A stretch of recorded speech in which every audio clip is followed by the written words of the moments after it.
Japan's got it in mind to hire experts to train their army. We will pay you $400 a month. 5. How many other genuine heroes you got lined up?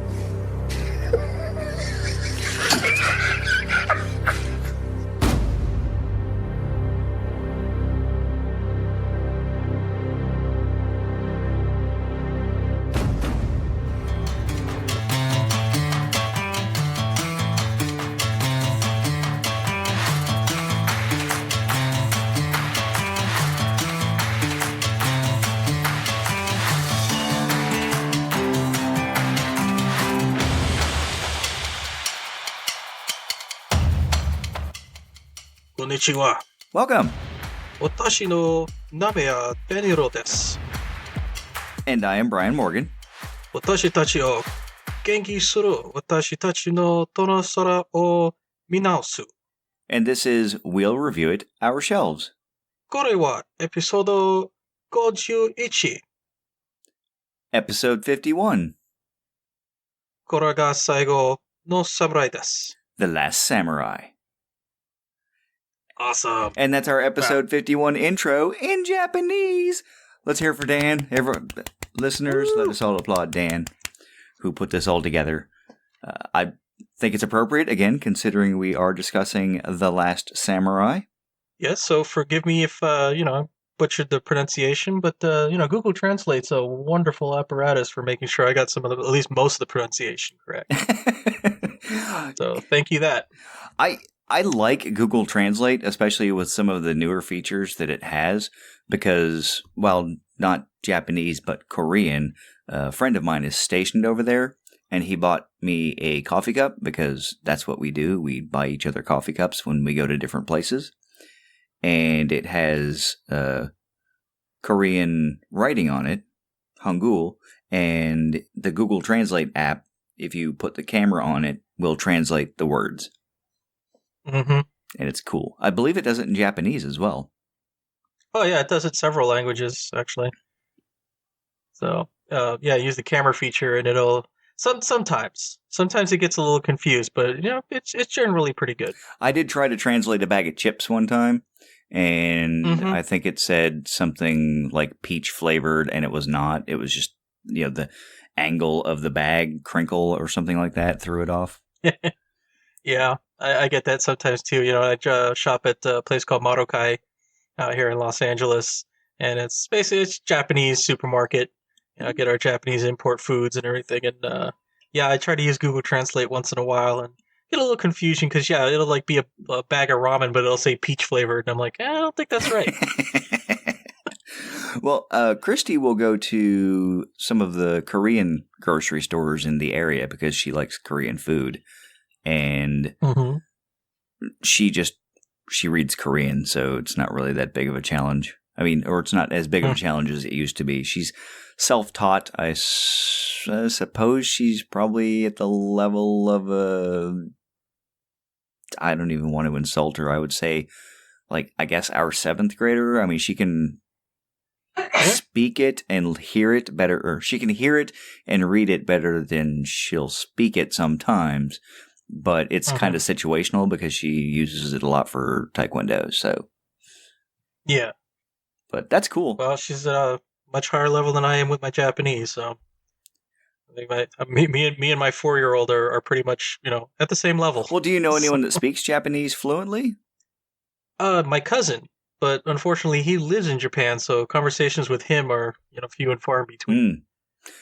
Christy works with some Korean people, so she's a little more immersed in it. Yeah, that's what I said. If I had a lot more exposure with my cousin, I'd probably learn a little faster, but, But such as such. C'est la vie. Oh, wait, that's French. Damn it. The extent of my Japanese is konnichiwa and doitashimashite, which a very good friend of mine, in fact, listener Jeff, spent the 80s in Japan, and he taught me how to say welcome and you're welcome, which he taught me as don't touch my mustache, which is apparently a mnemonic or a memory trick for remembering doitashimashite. That works. So, doitashimashite. And arigato for your introduction. That was pretty awesome. Thank you. All right. Normally we would do listener feedback, but we don't have any listener feedback. And before we get into the reason why, let me just offer my sincerest apologies for the unannounced hiatus. As I do all of the editing and that sort of thing, I have been incredibly busy in my personal life and had a few things going on that have precluded me from focusing the time that I need to on the podcast. But we are going to be releasing this episode shortly after episode 50, so hopefully there will be a 1 week break, and then we'll go back to our regular 2 week schedule. And yeah, I am sincerely sorry. I said I had some stuff going on. Life happens, man. Yep. Yeah. I did go to Comic-Con again to date the podcast. The regional comic convention was this weekend, and there were a lot of Japanese anime characters running around. That was kind of cool.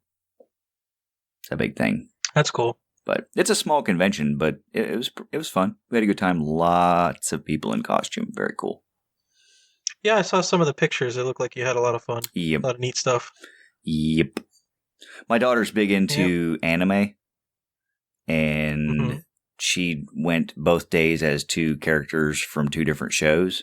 One is from My Hero Academia, and I cannot for the life of me remember the other one. But oh well. It'll probably come to you sometime, like maybe 20 minutes after the podcast. Yes. That's when all good things happen, is 20 minutes later. Yep. But let's talk about The Last Samurai, since that's what we're here for. And as always, how did this get on your shelf? It's funny. I forget who I saw it in the theater with. It's like I'm pretty sure I saw it with my friend Chris. But yeah, it was a while ago.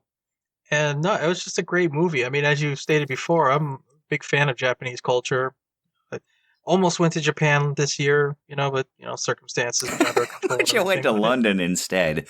Yeah, I went to London instead. Well, hey, that's where the seats were open, Fair enough. But yeah, no, it's like, everything from Japanese cuisine to Godzilla. Oddly enough, not a huge fan of anime. Go figure. I mean, I like it, I admire it, and I understand the fandom, but I've never, not since the old days of like, Space Battleship Yamato and Macross, which in America was Robotech, the Voltron series and stuff like that. But after the 80s, I kind of just kind of fizzled out for me. I never really got back into it. Yeah, but I'm kind of in the same boat. I like anime, and there's a lot of good anime out there.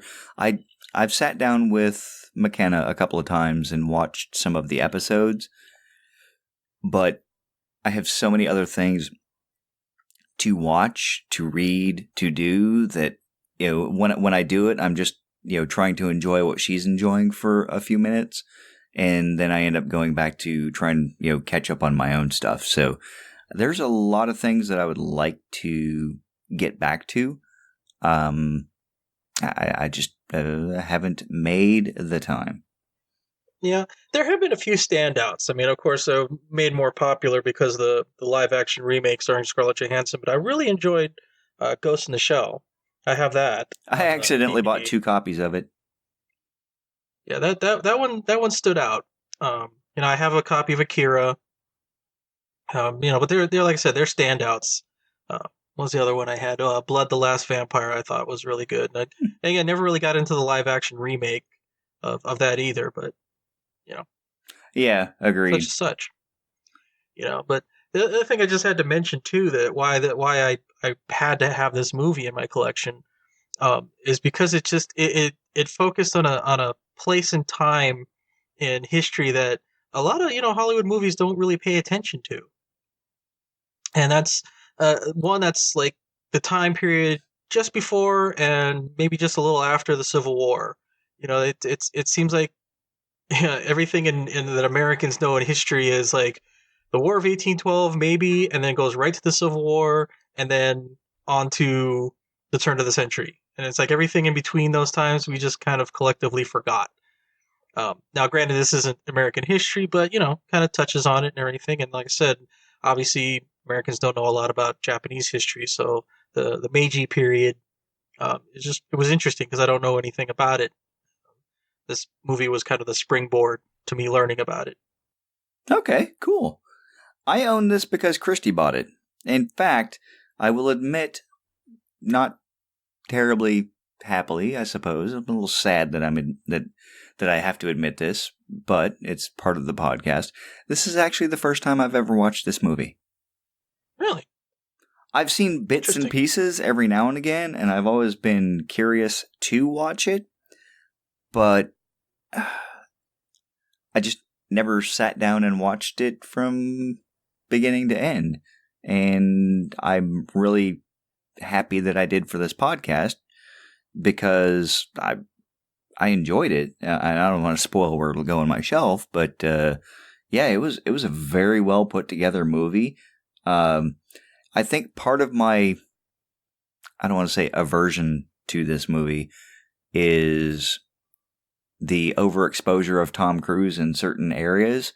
And I was kind of like, it's a Tom Cruise movie, and not that I don't like Tom Cruise, but I looked at it from the standpoint of, this is going to be a fairly predictable story about the white man in Asia, and he's going to have to go in and save the world. Not save, not the world literally, but yeah, the white savior trope. Right, exactly. And I didn't get this. This was kind of a Dances with Wolves type of thing where he recognized and respected the Japanese, the samurai, for who they were and what they were trying to do. Yeah, that was the major appeal for me as well. Is that this wasn't the white savior trope. This wasn't Tom Cruise is here to save the day. I know there was a lot of jokes made at Tom Cruise's expense, which I get sense of humor, and people like to poke fun, but they kept saying, "Oh, Tom Cruise is the last samurai." No, he's not. Well, no, he wasn't. He wasn't the last samurai. he was just the character who was in it. Who was with the last samurai. It's what it was. And I think I don't know if that's the thing. My memory is kind of hazy. I don't know if there were a couple advertisements where they actually said Tom Cruise is the last samurai, but and that's the thing. The movie didn't pretend that he was the last samurai. And like you said, it was like Dances with Wolves. He was just a character who was in a time in history who just bore witness to great changes that occurred. But he was an outsider. He had really no influence on the outcome. He couldn't change anything. He wasn't going to save anything. He was just there, and this is his account through his eyes. Yeah, and he was there. I mean, not. Well, I guess we can just move to actually talking about the movie since we already sort of have. So anyway, that's how it got on our shelves.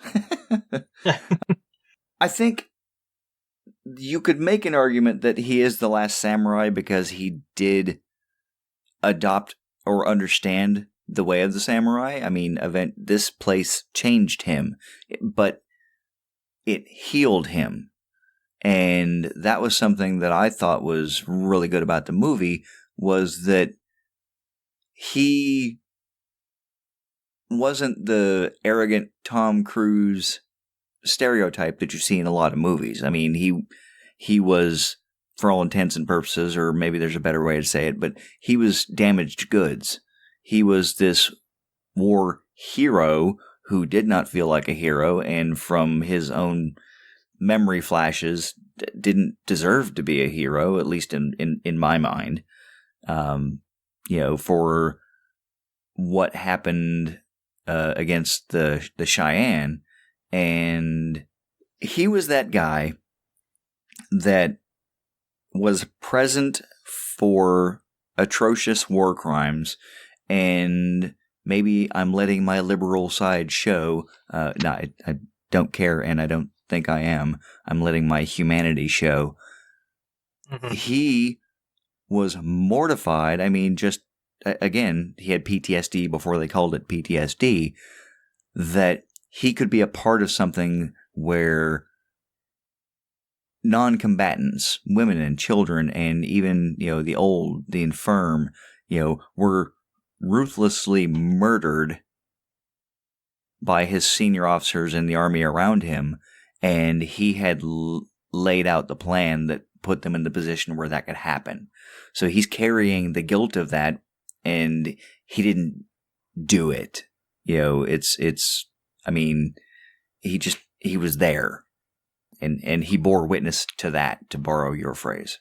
That was something I was wondering where we were gonna go into. Because that's a huge part of the first act of this movie is him dealing with the guilt of what he participated in, and he's a warrior for all intents and purposes. He's a soldier, and you think that soldiers are supposed to do their job and follow orders and even kill, but he is just he's not built for the type of killing that he was made to do, and that's a huge part of his character. It's just that he's now into this self-destructive. He's not. It's so funny. It's like, what's the difference between someone who's self-destructive and somebody who's actually suicidal? It's as like Ken Watanabe observed later on. It's like you are not afraid of death, but you sometimes ask for it. I mean, at any time, he was totally armed. He had a weapon. Anytime he could have put a gun to his head and relieved himself. Yeah, he didn't want to kill himself, but he didn't want to live. And the whole thing of that, it reminded me. Did you ever see the movie The Kingdom with Jamie Foxx? Oh, Saudi Arabia. Yeah. Yeah, the FBI investigating. There was an interesting scene, which oddly enough, I could not find the quote on IMDb or anywhere. Maybe I was asking the wrong questions or anything, but it was kind of loosely related to what we're talking about, and it was about the guilt of killing people in a manner that goes beyond your convictions. And it was the bomb maker that they were talking to, and he didn't make bombs anymore because it's the faces of the dead didn't let him sleep anymore. And he says it's amazing that after 17 days of no sleep you'll quit anything, but to beware of the guy that they're looking for because he's still doing it because the faces of the dead haven't stopped him from sleeping. And I thought of that phrase and everything, and then it's like, because then see what you have in this movie is a juxtaposition of Tom Cruise, who's it's like he's gonna kill, but he hates it. Obviously, he hates doing it. He hates having to do it, tearing him apart. Versus the samurai who have been doing a lot of killing, but they seem pretty comfortable with it.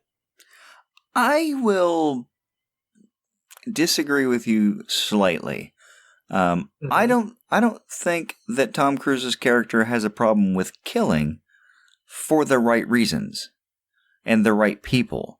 What he had a problem with was slaughtering people who were defenseless and who had no part in the battle.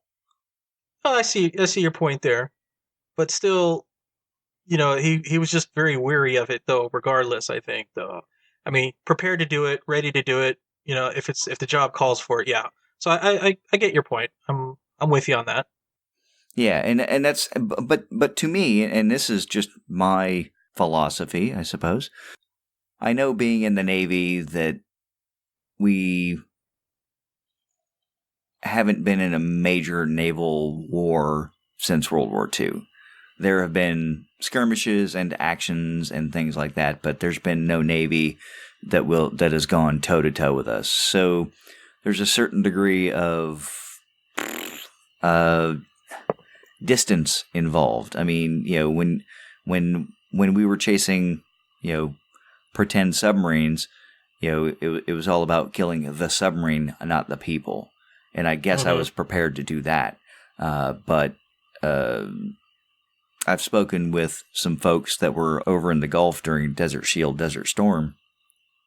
And they weren't even involved in firing tomahawks from the standpoint of they weren't on a console, but they were on a ship that launched tomahawks, and it still struck them that, yeah, we just did something, but somewhere, up to, or rather hundreds of miles away, that missile is going to hit something and explode and kill somebody, and they might be non-combatants. It's different when you're,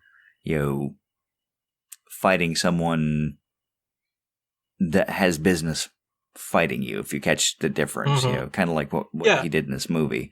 So I don't think anyone relished the idea of killing people regardless of, I mean, maybe some did, it takes all kinds. I don't think anyone relished the idea of ending someone's life, but in the service of a greater good, like in this movie, it was that they were fighting for the principle. It wasn't even, it wasn't like a civil war. It wasn't over resources. In this movie, it was about the principle of adhering to a code and being honorable. Mm-hmm. So yeah, now I mean, and that's kind of what I took out of this. I mean, it was a great example of that type of story because it's not a story that we're unfamiliar with. We've seen plenty of movies similar to this. This one did a great job of demonstrating it, in my opinion. Yeah, I could agree with that.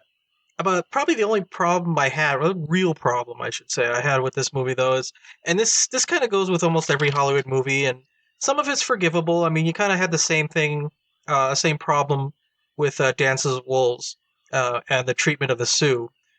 It's this movie tended to really romanticize the samurai a little bit too far, I think, as far because I mean, I'm a history buff. Mm-hmm. I like a lot of accuracy, and the thing about the Meiji period, when the things were changing. I mean, the whole point of this movie was that they're showing that the samurai feel that Japan was changing too quickly. The status quo was being brushed aside too quickly for their comfort. And the thing is, it's like, what was changing? What was it? What about it that they didn't like? And this movie just kind of glossed over. It's like, no, they're losing their samurai way of life. They're losing their honor. They're losing their code, and which technically true, okay, and because of that, made a great story. But what else was going on? Is the other nuances of is like the Meiji was trying to bring Japan into the modern world. It was trying to give women rights, trying to remove the caste system where peasants couldn't rise above their station through hard work and perseverance and everything. It's like all these little things that actually were good changes for Japan. The samurai were opposed to. Yeah, I was reading that on Wikipedia. Okay. Yeah, I mean, it's I didn't read it on Wikipedia. Oh no, and I wasn't saying that you did. I was saying, I mean, in my research, I'd read that as well, and I was hoping we'd be able to talk about it. So I really, you know more about it than I do. So continue. Oh well, like I said, I got there's the DVD edition that I have has a History Channel documentary, Hollywood versus The Last Samurai. There's that documentary. Obviously, I've mentioned many times the Nick Hodges History Buffs channel on YouTube. There's also I have the unique opportunity to ask my cousin who lives in Japan a couple of questions every now and again.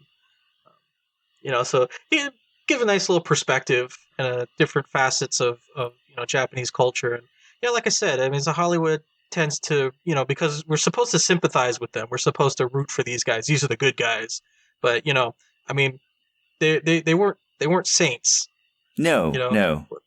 And was it one of the things that they were sad to lose was the ability to kill a peasant for showing disrespect, because samurai were allowed to do that.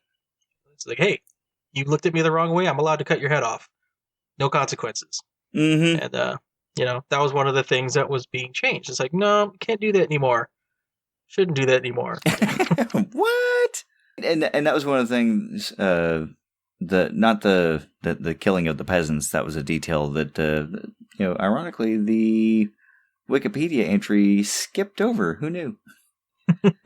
But I did look up a How True to History page of about The Last Samurai, and strangely enough, what it focused on was more the lack of American influence and how the story drew inspiration from similar events in that outside powers, primarily Prussian, pre-Germany, were forces and were not forces, but consultants, army consultants, that sort of thing, were brought in to teach the Japanese modern warfare, but they gloss over a lot of the stuff that you just talked about, where the samurai were a little ticked off with the status quo changing, and they weren't, particularly, they weren't 100% altruistic. I mean, yes, they had a code,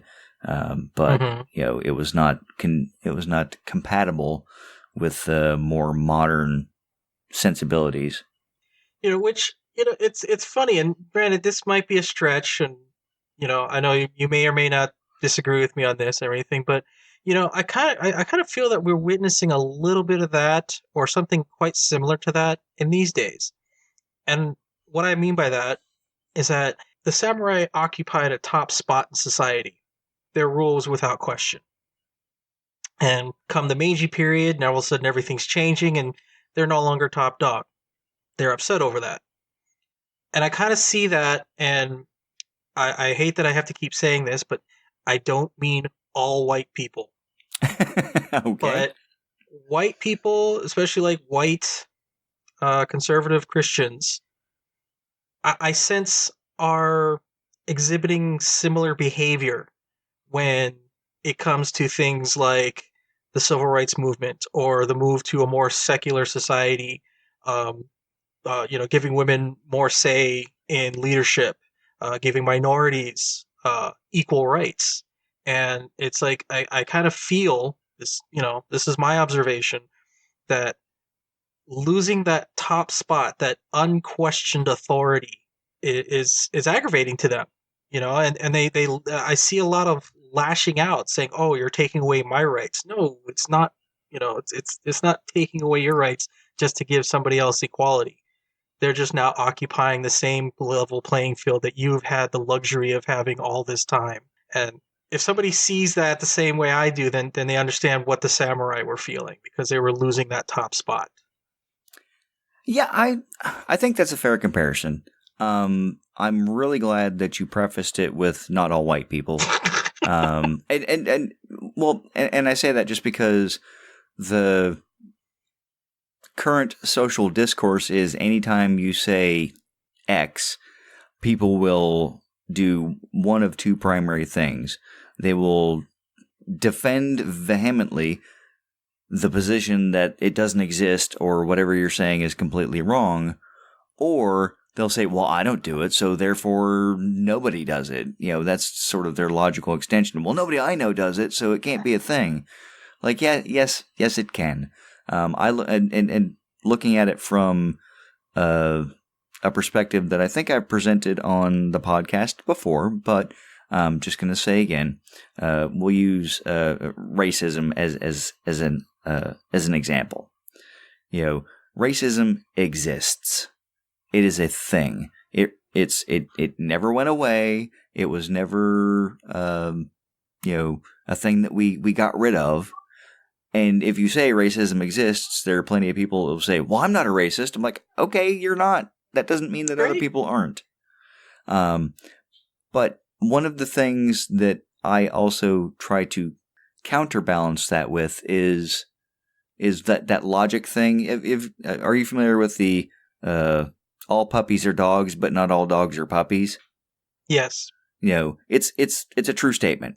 So all racist interactions, if you want to call it that, I'm not quite sure what the more appropriate way of saying it is. So I can say a thing, I can deny someone a service because I don't have enough of whatever it is, or, plenty of reasons that are not because of the color of the skin or anything of the person requesting the service are good.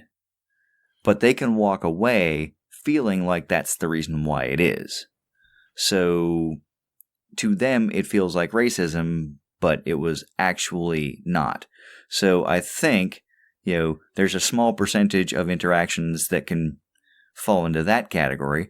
They're a percentage larger than I would prefer, or larger than I used to think existed until, recent times, that are purely motivated by racism rather. And then there are some that are, for lack of a better term, again, ignorant racism, where it's like, oh crap, I didn't know I was saying something wrong. Benign racism, I usually refer to that. It's just kind of the innocent, benign. You don't realize you're doing it because that's just the environment you live in. Right. So that's one of those things where if you bring it to someone's attention, they're like, there are many people who will go, "Oh crap, I'm so sorry. Yeah." And you can genuinely recognize that they're apologetic and remorseful for unintentionally hurting someone. So as far as that goes, I understand where you're coming from in that the samurai felt like they were losing power, which kind of brings it back around, and how you could make that comparison to some white people in America today. It's one of those things that it's complicated and far too many people simplify it. So that's I'm finished. I'll climb down off of my soapbox because I try to be very even keeled, but occasionally there are things that trip my trigger. And you have to fight the honorable fight, even if you're not going to change a heart or change a mind. You have to call it out. Yeah, which and it's funny that this discussion just makes me think of that scene towards the end when Colonel Bagley, is it? Mm-hmm. Yes. Is talking to Algren, and he asks this question, is like, what is it about your own people that you hate so much? And yeah, I mean, it's just kind of like, the discussions that we had and the little disclaimers we have to put, maybe he doesn't, it's not just white people he doesn't like, he just doesn't like you and the white people that are like you, Exactly. It's like there are plenty of, regular folk that are just living their lives. But, it's interesting, and we've kind of taken this into some strange territory that I wasn't prepared for, so I have no notes for it. But, I recently started reading a book called The Science of Evil, and it discusses the... God, now I can't for the life of me recall the name of the experiments. I want to say it was a prison experiment. I know. I think I know what you're talking about, and I can't remember the name of it either. Where they put people in positions as guards who started out being, trying to be very nice, and then by the end of the experiment became empathic or empathically challenged. They had no empathy with the prisoners anymore because I'm in charge. Blah blah blah blah blah. That was something that Tom Cruise's character never got to. He always had the empathy, and he didn't. I mean, when they slaughtered the Cheyenne, he didn't participate. He was there, but he was not actively participating in the killing of the women and children because he had empathy, and he wasn't able to put that to the side. Colonel Bagley, and I forget the actor's name, but his character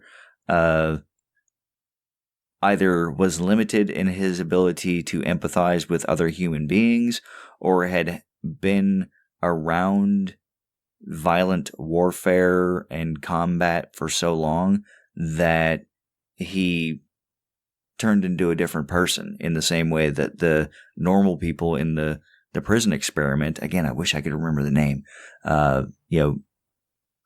started to turn on their prisoners. And it's like the other experiment that was done at, I think, Berkeley, with the giving orders to electrocute people in the other room that they couldn't see. And that's another one I remember, yeah. Yeah, and some of the deep psychological experiments that go on where, and they were doing this, post World War II, trying to figure out how could people execute an order that basically murdered innocent people.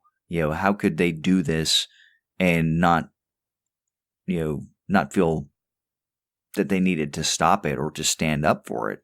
And, the Nuremberg defense of I was only following orders, they found, at least in that experiment, that a lot of people will do a lot of things that they didn't think that they would do in the name of just following orders because someone told them to.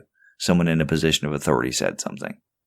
I was as soon as it was like one of those things where just now it's like I had something I was going to follow up on, and the last 3 words just threw me off track. Sorry about that. No, that's okay. That's all right.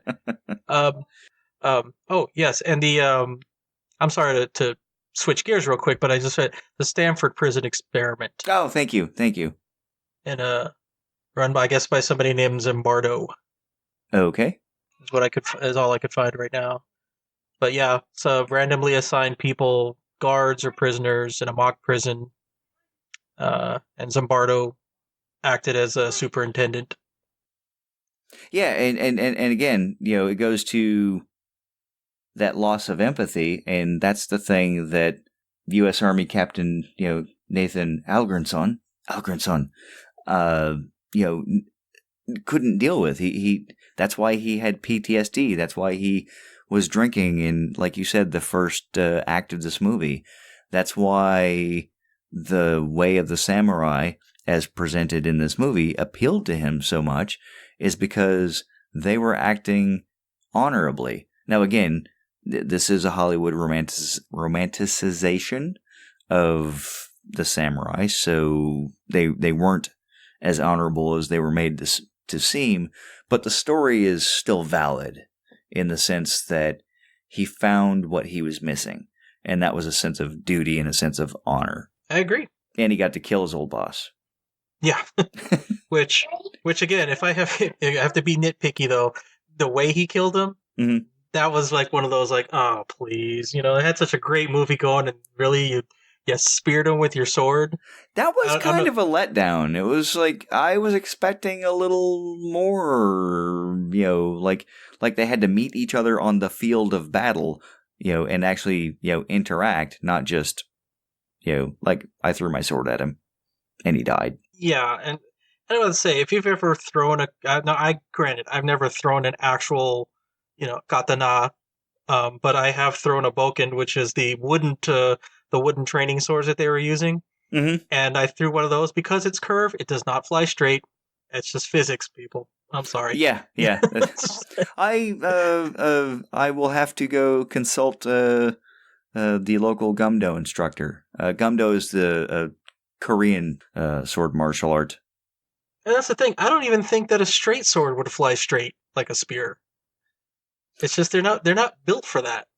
I don't think it would fly that straight as easily as he made it fly straight, which is why in most movies with a sword, when they hurl it, it's an end over end kind of thing. Mm-hmm. Because you can get more distance out of it, I think. I don't know. Maybe he practiced that move. I don't know. Again, the armchair quarterbacking for movie making. I'm just gonna say, I would have been a lot more impressed if they actually like collided horses, or they came by and he slashed them or something like that. It's like that would be a lot more satisfying.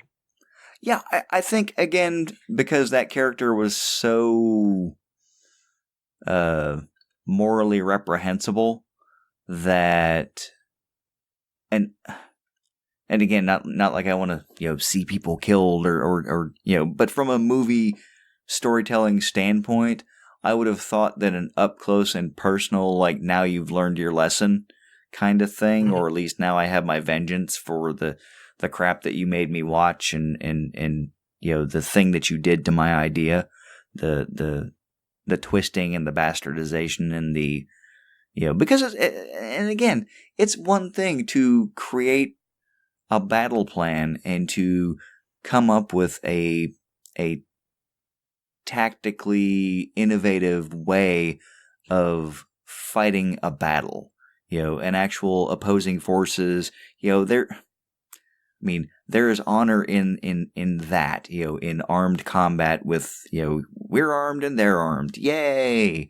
When you actually have someone who has the means to defend themselves, if you dispassionately separate yourself, you can look at it like a game of chess, which is why they call it, the battle game, the game of kings.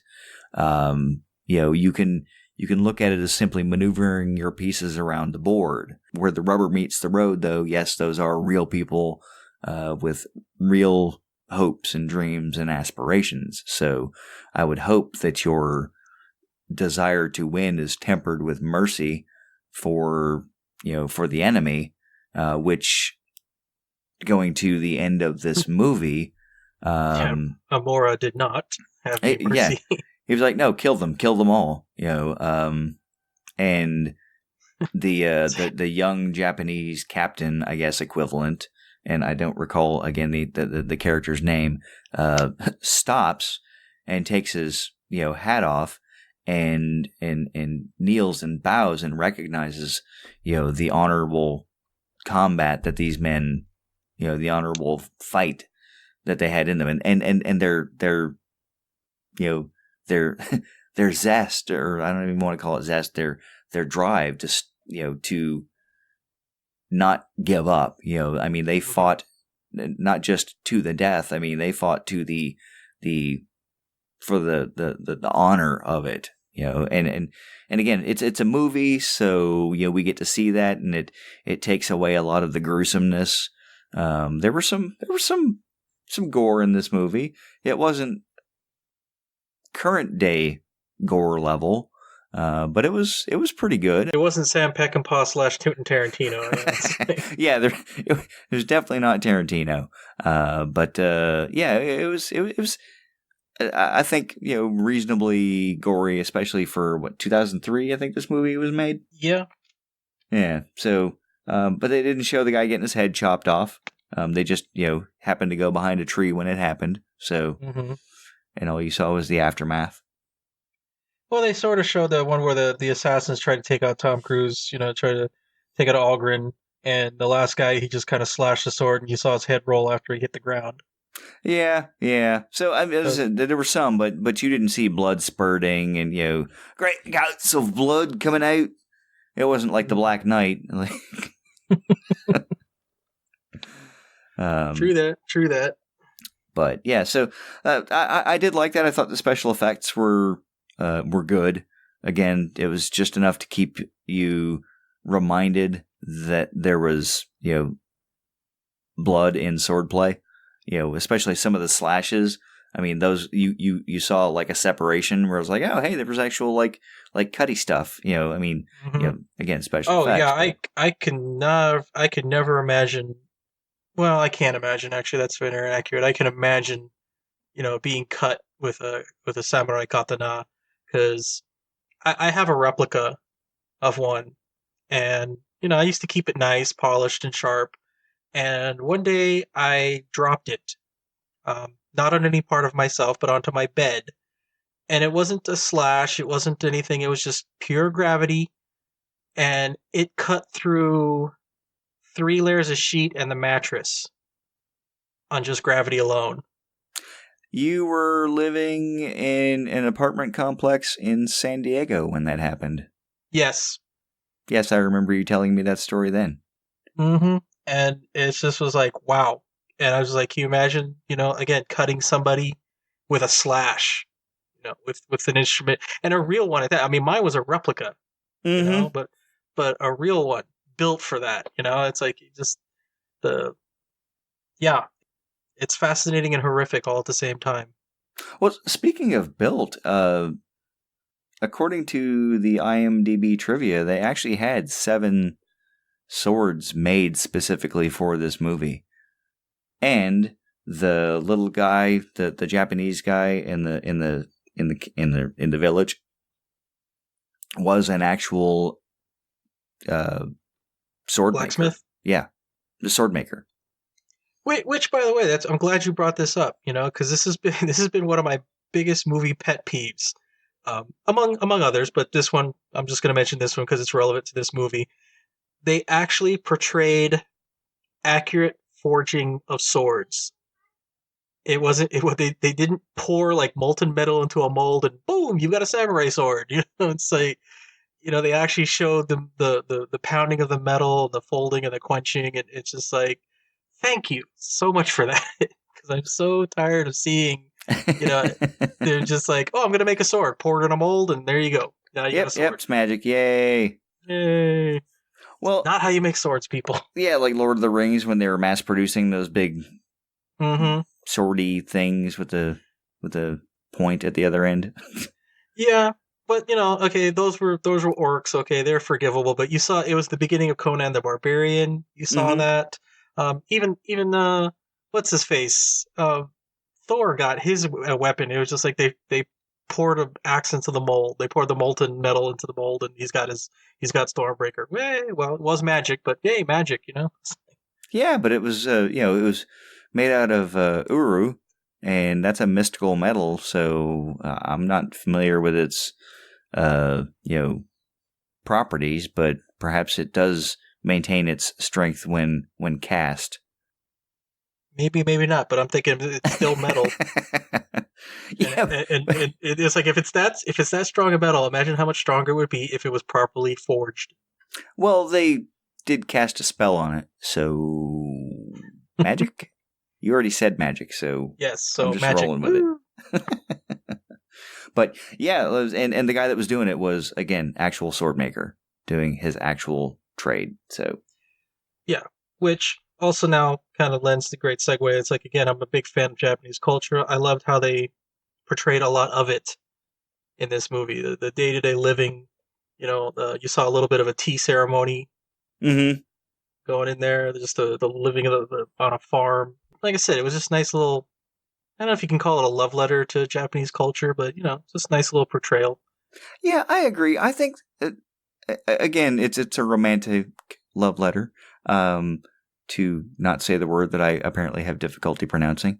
But I think, again, the period that this movie is set in, where Japan is trying to bring themselves into the modern world with electricity and railroads and all that sort of thing. And then, the dominant setting, once they get out to Katsumoto's village, is the more rural life. And it's, again, to kind of build off of what you had started earlier, it really does show the juxtaposition of today, which is intriguing because it's a problem that societies have dealt with before, rural life versus urban life. And the ideological differences between the two, where in the rural setting, it's more sedate and kind of everything that you do is predicated on what you need to do to exist, where in the urban life, it's about the convenience of being able to send a message quickly or travel quickly to do the thing so that you can recreate or so that you can, granted, even in the urban life, you're still doing the things you need to do to survive, but, you're not out there harvesting your own rice. You go down to the store and buy some. So, it just becomes an interesting view comparative to today, where, again, we have this huge, and not to put a political spin on it, but just because it makes it easier, Democrat, Republican, and you look at the electoral maps and stuff, and it's like, oh, blue Democrats tend to concentrate in cities, and conservative or Republicans tend to be out in more rural areas. I'm not going to bring up the Blazing Saddles analogy. Well, you certainly can. I mean, you can say whatever you want. Yeah, no, but it's not just, I'm going to leave it. These are people of the land, rural people. But no, I think it kind of in line with what you're saying, but it's also just, and this is something they explored in this movie, without using so many words, but it's a matter of what rhythm that you are most attuned to follow. And the people living in the rural part, their rhythms are based on what the world is giving them. It's like you farm when it's time to plant, or when it's time to reap your harvest and things like that, and everything else is kind of circulated around that. And you saw a lot of them meditating, getting in tune with nature and everything. So they follow that rhythm versus the people in the city. They follow a different rhythm of the machine, of the schedule, of the itinerary. I'm not going to say which one's better. I mean, they each has their merits, and it's just a matter of which one you're most comfortable with. Yeah, no, I agree wholeheartedly. Live your life. If you want to go farm and be in the country and live, that life, then more power to you. If you want to go to the city and run around all day and do all the big city stuff, then, that's cool too. And I say that because, you live in LA, which is, it's the city of angels, but I was going to say like New York, the city that never sleeps. I'm pretty sure that there's something to do in LA regardless of the time of day or night. Pretty much. Maybe not as readily or concentrated as New York, but yeah. There's always something to do. Where Virginia Beach, Southeast Virginia, where I live, you could go to a bar until like 2 a.m. or whatnot, but we definitely have a time when we go to sleep. There's stuff to do, but we're not nearly as well populated with entertainment as like LA or New York or Chicago and that sort of thing. And you can still find areas of Southern California, and here it's way easier. I can drive 20 minutes and be in an agricultural farming community and still be 30 minutes from a mall. So it's kind of, I don't want to say the best of both worlds. You can do both. You can live here, have your farming life and do all your things. But if you need the convenience of a big city, then it's right down the road. Just hop on that road, drive 20 minutes, and you're there. Nice. Whereas in this movie, you had to, ride a horse for a few days or take a ship for months. And speaking of months and time, I think that was something that this movie did very well. From the standpoint of this movie just didn't happen over a couple of days. He was not magically cured of his alcoholism over 3 days. It took months. I mean, he wintered over. There was development. You could actually see the passage of time. They took a ship across the ocean, and it took time. And I think that was one of the things where him writing in that journal, really helped with the narrative of the movie. So it was emphasized like, now it's 1877. Now it's the springtime, I did like that as opposed to, and this is something that we've discussed before, and I'm just using it as an example, in the original Independence Day, not the god-awful 20 years later sequel, but, aliens come to Earth. We figure out we've known about them the entire time. 3 days later, we're knocking them out of the sky, and yay, we win. Like, how the hell did that happen?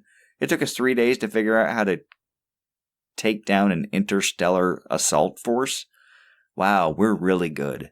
USA! USA! Yeah. About bloody time. So having this movie actually show the passage of time was refreshing, and they did it, I thought, pretty well. I agree with that. Yeah, just again, too, when you're talking about the ship, it's like we were in the Navy. We know how long it takes to cross an ocean, and that's with nuclear power and I don't know what did you guys use gas turbine. Well, my first ship was a steamship. It was the same result as nuclear power without the nuclears. Yeah. So so it's like it. Where was I going with this? It takes time to cross the ocean. It takes a lot of time to cross the ocean. So again, back in the 1860s, on a steamship that's very akin to like Mark Twain. It's just it's powered by clean burning coal. Yeah, that thing took a long time. And I don't know if everybody feels this way when they see this movie, but the first time I saw Mount Fuji, it was exciting because it's like you've seen so many pictures of it and everything. When you see it in person, it's like, oh, it doesn't even look real, Mm-hmm. So when they show that scene when it's on the horizon and the ship is still slowly approaching and everything, I mean, that anticipation that you're about to make landfall. I mean, I felt that watching this, but I still feel it when I was watching it for preparation of this podcast. I was like, yeah, and then they went to New Zealand. Yeah. But one other thing I want to talk about too, we were talking about just following a certain rhythm and everything, and talking about the culture and the culture of the discipline that the samurai exhibited, and that we really admire the portrayal in this movie. And I think what really made it work is I think the actors, not just like the main actors, but I mean the extras as well. I think they really were into the samurai discipline thing. And the evidence that I'm going to cite is actually quite comical, but when you think about it, wow. At time towards the end of the movie, at time 1 hour, 54 minutes, and 5 seconds, and some people know about this, some people don't, an extra gets kicked in the groin by a horse. Oh, no, I did not know that. Yeah, go to the scene when they're preparing for battle and Tom Cruise gets off his horse. That horse kicks an extra right in the groin. And what happens to that extra? He just recovers and stands tall. Wow. And the first, when you notice it, you're just like laughing your ass off. But then when you look at it again, you're like, wow, guy really took a hit. Look at him standing there. Hey, no shame. Just stand there, Very well then. Yeah. I think that's probably they felt it themselves, and I think that showed through in the movie. That's my opinion. I'm going to stick with it. Okay. I did not know about the horse kicking thing. That I hope he got compensated. I hope he got medical care and compensated for that. Yeah. Well, hopefully that armor he was wearing helped out a little. Yeah. So one of the other things, and real quick, I guess during the initial scene, maybe whatever. There's a scene where Tom Cruise almost got severely wounded with a sword. They were rehearsing a scene, and he was on a robotic horse, I guess is what again, that's what the internet told me. And the sword was coming for him, and I think it was, I don't remember who did it, but whoever he was fighting with saw what was going on and stopped the sword that far from his neck. So, I mean, it was one of those like, oh, Tom Cruise could have died because he did all his own stunts. Oh, that's a little bit of trivia there. Yep. One other point of history that I just want to bring up before we move on. What do you think about the notion that in the plot where they said Kasumoto does not dishonor himself by using guns? It's one of those things from a dramatic storytelling standpoint. It gave it flair, so Captain Algren could really associate them with the Cheyenne, because they're just on horseback, bows and arrows, and add swords, but still bows and arrows. Colonel Bagley rather is calling them savages. It lent itself well to the storytelling standpoint. From the realistic point of view, there's a part of me that wants to think that a samurai would adhere to the old code and use the sword. I don't know. It quite honestly, in the moment, struck me as just an easier way to make the association for Tom Cruise to associate it with the Cheyenne. Okay. Now, I mean, just think. I mean, what would your opinion be then if you were to learn that samurai had been using guns 300 years prior to when this movie was supposed to take place? Oh, that's interesting. I did not know that.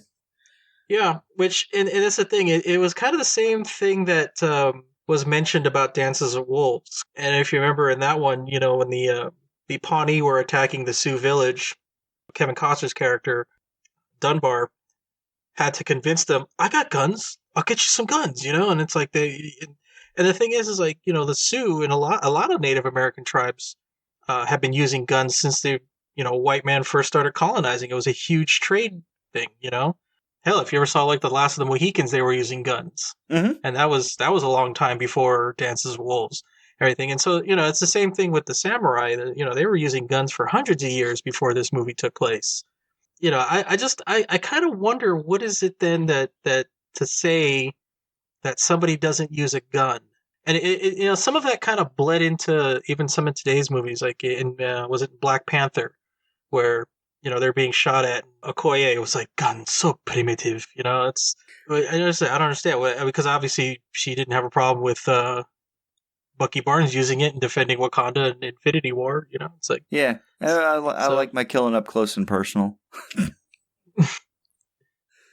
Well, it's like I mean, let's go all the way back to 1977, the year of our Lord, and one Obi-Wan Kenobi. That's a name I've not heard in a long time. A more civilized weapon for a more civilized age. It's not as clumsy or random as a blaster. I think, again, kind of demonstrated by Tom Cruise taking that peasant who was being trained how to use a firearm and standing in front of him, which has been in movies before, similar scenes. In fact, the internet says or likened it to the same type of scene in Glory, except that Matthew Broderick's character was firing his pistol into the air as opposed to at the peasant, or near. I'm sure he could have hit him if he wanted to. But showing that a rifle or a gun in the hands of someone who is not trained properly is useless, and you might as well just have a sword. I see what you're saying with this. Actually, what I can say. I don't know if it's truly a disagreement. But I don't know. My take on it, I think why they look at it as dishonorable is that, yeah, in the hands of somebody who isn't trained, I don't want to say that they're absolutely useless, but they're not as effective. But you got to understand too. It's like a gun in almost anyone's hands is still lethal, and it's just like here you take a samurai who spends almost his entire life training with a sword to be lethal. Whereas here, like you said, this peasant who is nothing to him picks up a rifle and could kill him in a single shot, potentially. Sure. And that's to somebody who occupies a top tier in society, feels that his life could be reduced to that. I'd say that, he feels that is very demeaning and oh, sure, because it's the word I'm looking for. I mean, yeah, emasculating is a good word. Yeah, that's because I understand exactly where you're coming from. Because before they had the weapons, they knew how to use them, and they also had the fighting skills. No peasant was going to ever rise up and overthrow them from their position of power until the advent of a firearm, which kind of, like you said, leveled the playing field. Yeah. But that's the thing, though. It's like I can see where it came from, but in actual history, though, they didn't see it as lowering themselves to that level. They just said, okay, well, we're going to use guns too, but we're going to be good at it. The Native Americans kind of did the same thing, when they got the rifles. They just didn't just like, point and click affair. They learned how to be very skillful, and a lot of them were known to be excellent marksmen in their heyday. I think I have no reason to believe the samurai were any different. Oh, it's just another weapon to learn how to use. Yeah. So I don't know. It was just something, it's Nick Hodges in History Buffs, he kind of looked at that, and, it's one thing to say if he took a philosophical stance against using firearms and everything, but to say that it dishonored him, he just thought it's like, nah, you could have done better. And granted, that's some more armchair quarterbacking on that one, but I agree with him. It's like you could think of a better reason to say, yeah, I'm not going to use guns in this. I want to fight in the old ways to honor my ancestors. To me, much more believable. Yeah, he could have worked that in there somewhere, Yeah. but it didn't drag me out of the movie. It was just, I No. looked at it, like I said, as a way to equate the samurai to the Cheyenne that would help Tom Cruise get over his alcoholism and PTSD. So one of the things that I kind of liked it and I didn't like it, and maybe it's a cultural thing that I don't necessarily understand, or the way it was represented, because this movie was well received in Japan, and they said for the most part, aside from again the historical inaccuracies of the samurai and some things like that, they said it was actually pretty respectful of Japanese culture and a lot of Japanese history, at least again from what I've read. So I haven't spoken to anyone with a firsthand opinion of it, but I have a hard time with movies where the guy that kills a combatant ends up with his wife, and they don't really show it. There's the tension. There's the one kiss when she's putting his armor on, and then there's nothing ever spoken of it. And then at the end of the movie, it's speculation from Peter Pettigrew. Mm-hmm. Which I was like, oh, hey, he's in this movie. I did not know that. I like this character. Yeah. Oh, so did I. So did I. He was not who I expected him to be. I expected him to be a little Weasel. Yeah, a little more Weasley, and he turned out to be a very honorable man, and I applaud that. Yes. I thought he did great. But his speculation was that, or at least his pie in the sky hope, the way he finished the book was, I like to think that he went back and found found that peace that he so desperately craved or needed, and ends up back in the village. Whether he did or didn't is, again, not really known, but it kind of bothers me as a storytelling trope that he gets the girl. He gets the girl, the guy that he killed, who she loved, her husband. I mean, he was, for what they said, a good man. He was a samurai. He, had the code and everything, and was taught honor, glory in combat, and that sort of thing. So he died doing what it was that he was trained to do, but I didn't get the sense that, he was terribly abusive, or there was some, like, oh, he deserved to die. It was just, they seemed to, again, be put into a position where it's like, oh, you killed my husband, but I am attracted to you. And that always feels a little weird and a little forced, and I think they could have kept that subplot out of the movie, and I'd have been fine. I agree. I mean, I think that at the point where he apologized and she accepted his apology, I think it would have just been fine if that relationship ended there, and it didn't need to go further. Yeah, I know. I agree. I don't really have anything to add to that. Like I said, I just. If they just found that closure and everything, the understanding that, you both did your duty and I accept your apology, that would have been great. Because that was a very emotional scene. I mean, forgiveness is it's an incredibly difficult thing to do, especially in circumstances like that. Oh, absolutely.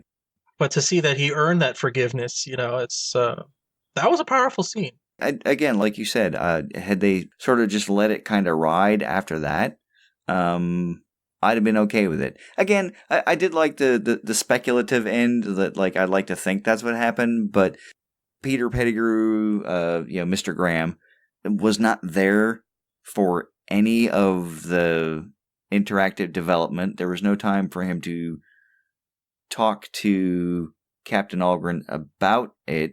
I mean, he can only know what he read in the journals, so, I don't know that he would have spilled his guts about developing feelings for his hostess, for the woman that was putting him up in his house, or rather in her house. But, Hollywood kind of, leans towards yeah, I just like to think he had a happy ending. Okay, cool. But I tell you, you talked about emotional scenes, and really one of the more powerfully impacting scenes for me was when Bob got shot, when Bob dove in front of the bullet for Captain Algren. Mm-hmm. It was kind of one of those things where you kind of thought they forgot about Bob. Once he had started training and, was becoming respected with Katsumoto, you didn't really see Bob anymore because he was there, but he wasn't constantly there like he was when he first was in the village. And then to see him on the battlefield take the bullet for someone that he'd come to respect was powerful. In fact, like I said, it was for me, it was one of the most powerful moments in the movie. Yeah, I can see how you would see it that way. Yeah, I agree. I gotta say, my powerful moment though is and I think it's because the memory when we saw it in the theater is when the moment they defeated the ninja attack, and they all just they yelled their little victory cry or whatever it was. I don't know enough to know what that was all about, but that was just an intense buildup. I mean, the music did that effect where it just kept building higher and higher, and then when they finally won, it's just like the audience just. I was not expecting the audience to erupt into applause, but they did, and it was like was, yeah. Because when I went to this movie, I mean, there's some movies you expect applause. Go see Infinity War / Endgame, you expect audiences to get into it.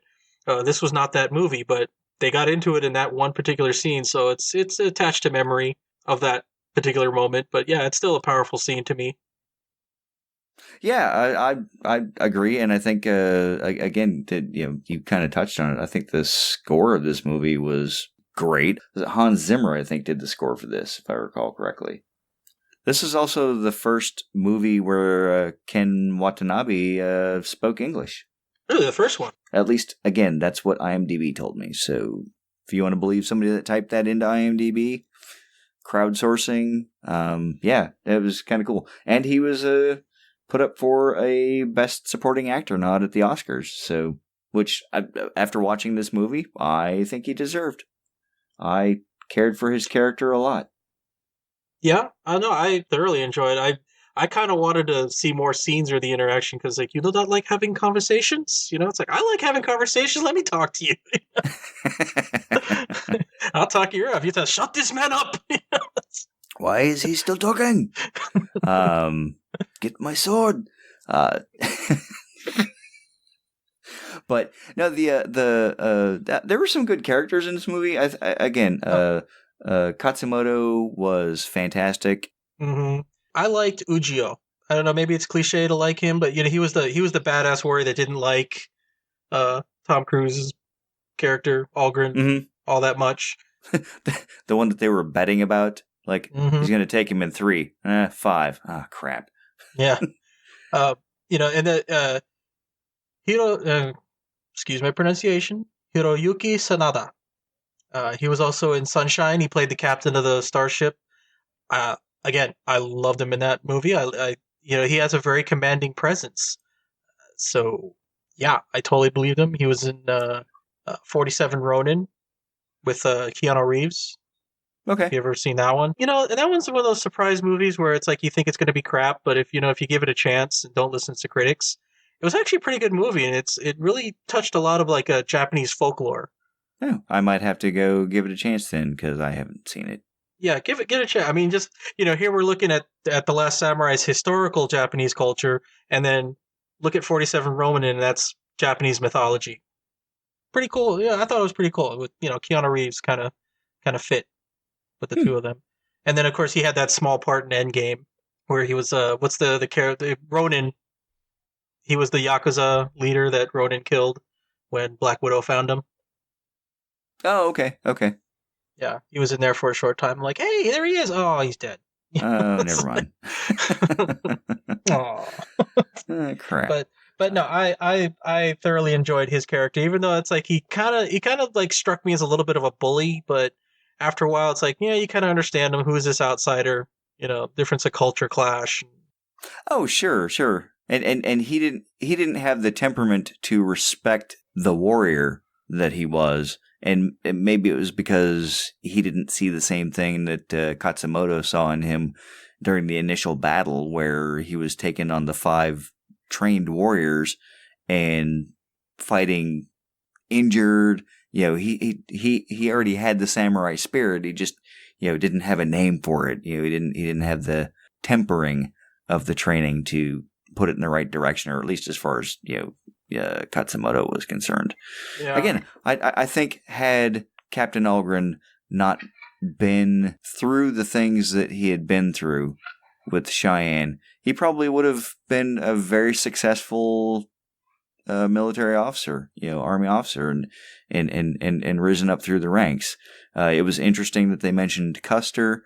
Mm-hmm. There are a lot of historians who think Custer was exactly what Algren said, an arrogant freaking jackass who got lucky once and lived off the coattails of that victory until his ultimate defeat. So Yeah, it's funny too, because in their conversation he talks about military leaders and everything, and then later on he talks about the Battle of Thermopylae. Mm-hmm. And it's like he said 1,000,000 Persians. It's like, no, that's in dispute, but okay, it works for the movie. Yeah, sure. But it'd be kind of funny, like if I had the movie editing to just for fun to edit in a few scenes of 300 into that conversation. This is Sparta. Yes. But that was interesting. And again, it was used for the effect of like, hey, how did this Battle of Thermopylae end? Like, they all died gloriously. Okay, cool. Yeah. Got it. So, kind of talking about this now, talking about how if certain events didn't transpire the way that they did. What if a new Disney Plus series? Yeah, I've seen that. But, his life would have turned out differently. Who knows? He may not have even ended up in Japan if he was a successful military leader. It could be argued that him having the PTSD turned him into the broken man that he was, which led him to be in Japan, which Katsumoto needed. And of course, in the opening scene, Katsumoto has this premonition of fighting a tiger, and he associates that with Algren because he had the tiger's flag and the spirit of a tiger. So all this, thinking of this, it makes me think, because I just finished playing Shadow of the Tomb Raider. Obviously not the same caliber as this movie, but there's an interesting line in it where it says, "We make our own destiny." And that immediately went counter to a lot of other works of fiction that people have to come to realize what their destiny is, which seems to be a culture of that, we are preordained to fall into a certain destiny.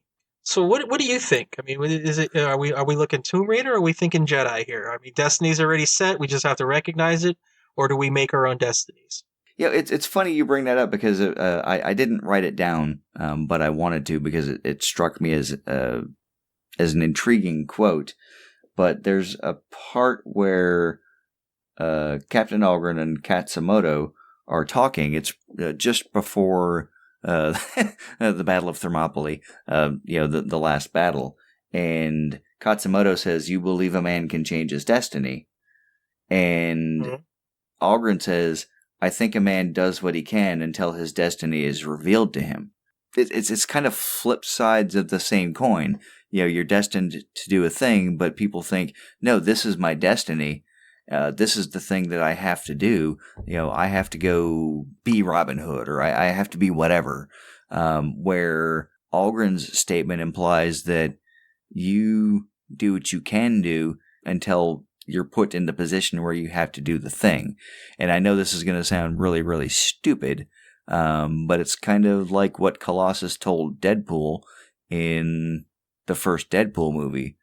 "Wade, 4 or 5? What? It's like 4 or 5 moments. That is all. Everyone thinks you get up a hero. You brush your teeth a hero. No, there are 4 or 5 moments that define you as a hero. It's that sort of thing where, your destiny, if such a thing exists, and quite frankly, there's a romantic in me that wants to believe it. The rational side of me is like, no, we prepare, we challenge ourselves, we put ourselves in a position so we can do a thing. There's no there's no mystical energy field controlling my life. To borrow a phrase. So, I'm kind of two minds about this. I'd like to, romantically, I'd like to think that there is such a thing. Rationally, I recognize that it is merely the passage of time and preparation. You? I kind of like to say the cop-out answer is that there's a balance. That you can go either way. Like there's something that's waiting for you and everything. But you know me, I'm not really into the whole destiny thing, spirituality or whatever. I think the more logical is that we do create our own destinies. I mean, if Algren turned tail and run, then his destiny is to die a man who ran away. Who spent the last days hiding out or whatever. But then there's that other thing where it's like some men have greatness thrust upon them. They so in the midst of his running away, like he runs into the middle of the battlefield, and I'm like, oh hell, So it's like, so what's he gonna do? Is he gonna act, or is he gonna run some more? So yeah, it's to say that a man does what he can. Yeah, but I don't know if I really believe that the destiny is revealed to him. He just does what he can, and whatever comes out. Yeah, it's just how he deals with the circumstances, and it's just a little nudge here and there. And I think it's closer to, what the Joker said. It's like sometimes it's just like gravity; you just need a little push. Yeah. Again, my belief in destiny would somehow imply that there is a higher power coordinating things, and that's a challenging leap of faith for me. But again, you solve the problems that are put in front of you, and like you said, sometimes those are great problems, and you just happen to be the right person in the right place at the right time. Well, I mean, yeah, kind of what you said and everything, but I like to think of it a little bit differently, and I quote from the game Half-Life, where the G-Man said, "The right man in the wrong place can make all the difference in the world." True. But that's, again, it's a matter of perspective. Yes, and that's, what Dr. Sheldon Cooper in The Big Bang Theory proved, is that, super asymmetry is totally perspective dependent. True. And I haven't seen the last episode, so don't spoil it for me. I won't. But that wasn't a spoiler. But yeah, so I don't know. I mean, I really could go on about this movie because there's little things here and there that I really found intriguing and neat.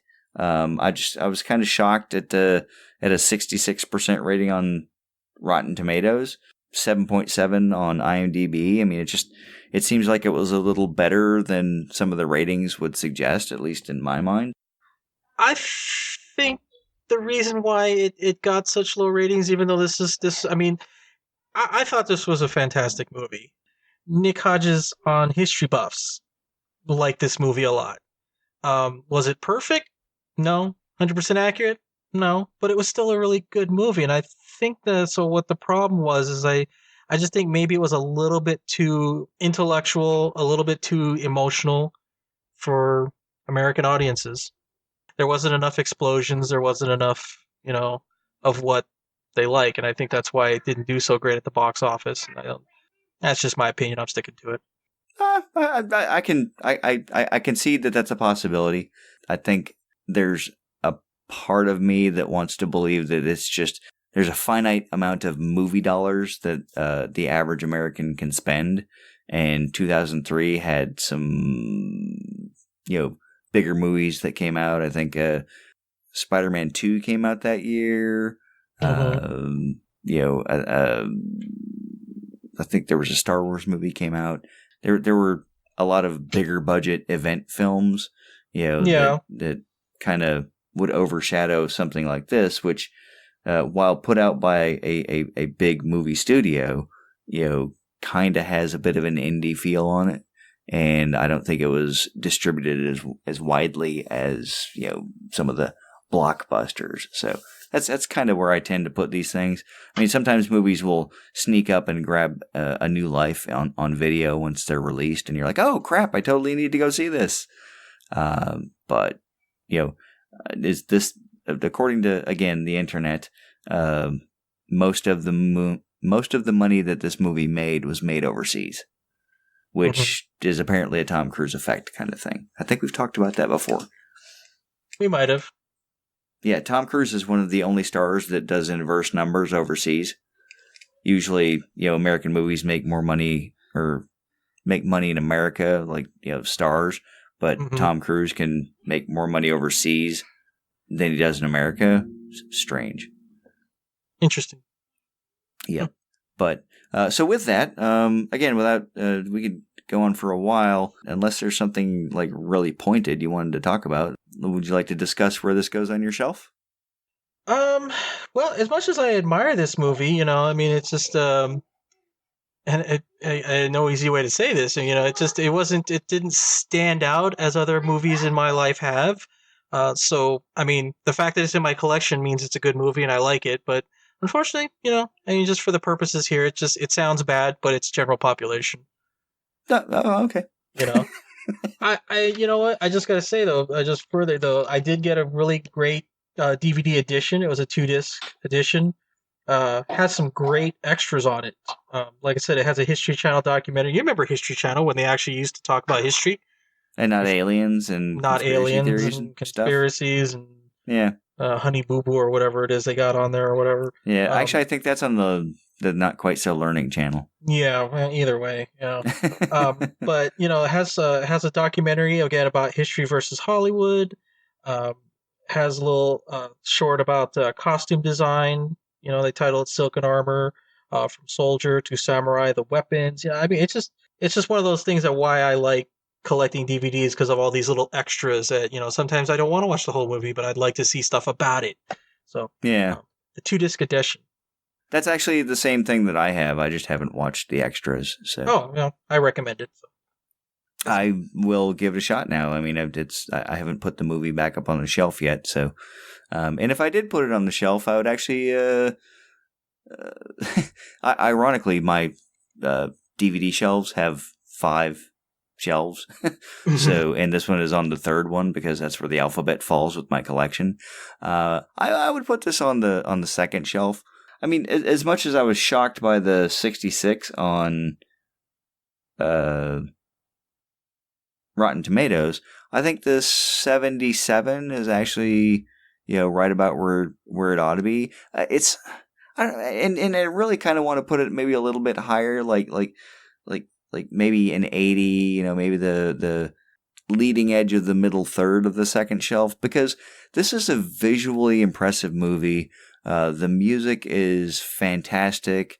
It's a great turn for Tom Cruise to break out of the action role,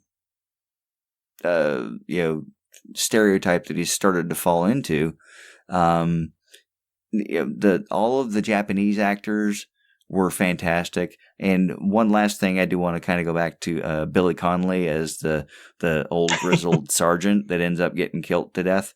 I love that guy for the length of time that he was on the screen. I mean, he was he was great, and he was exactly what one expects out of an old school Civil War era lifetime army enlisted man. He was he was gruff, he was mean, he was but he just was trying to get like, I'm here to train you, just shut up and do what I say, kind of thing. So but yeah, I would put it in the kind of in the leading edge of the middle 2/3, so probably like the upper half of the second shelf. Yeah, it was a good movie. I really enjoyed it. Again, for the same reason that it's not on, a few of the movies we've already talked about aren't on my top shelf. I have some emotional favorites and some movies that, just really, really, I think are better than this. So there you go.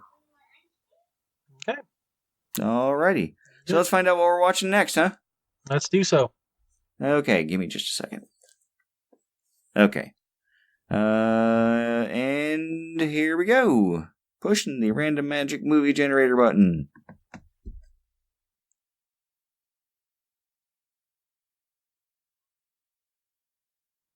Interesting. That's an interesting choice, yeah. I haven't seen this movie in a good long time. Okay, well, I look forward to discussing it. Yeah.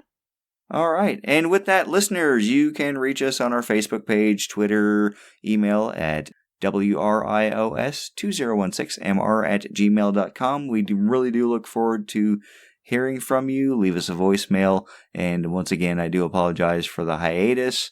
We are back to our regularly discussed schedule of every 2 weeks. So please give us another chance.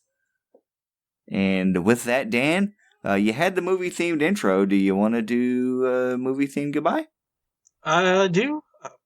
Unfortunately, I did not learn this one in Japanese, so I'm just going to have to do it in English. Okay.